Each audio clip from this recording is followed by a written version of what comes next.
তো আমার গুরুজি বলছিলেন সূরা তওবার 28 নম্বর আয়াত, যে আমি আল্লাহ নেই বিচারে নির্দেশ দিয়ে থাকি এই বছরের পর মাকামে মাহমুদা যেন কেউ না যায়। মুশরিকদেরকে এই কথাটা ডাক দিয়ে বলা হয়েছিল, মুশরিকরা যেন এই বছরের পর হজ্জের আশেপাশে, কাবার আশেপাশেও যেন তারা না যায়। ওই দিন আমি ভাবছিলাম 5 লক্ষ টাকা, 6 লক্ষ টাকা, 8 লক্ষ টাকা খরচ করে মানুষ হজে যায় হজ করার জন্য।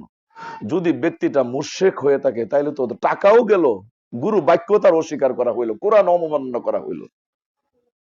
তাহলে আমার আগে হজে যাওয়ার আগে দেখার দরকার আমার বডির মধ্যে চেক দিয়া আমি মুশরিকের মধ্যে আছে কিনা।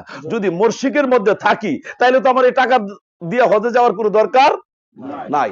তাহলে আমি আমার বডিতে যদি চেক দিয়া দেখি যে কি করলে মানুষ মুশরিক হয়, আমি এই জন্য বললাম নামাজ না পড়লে বেনামাজি হয়, আর নামাজ পড়লে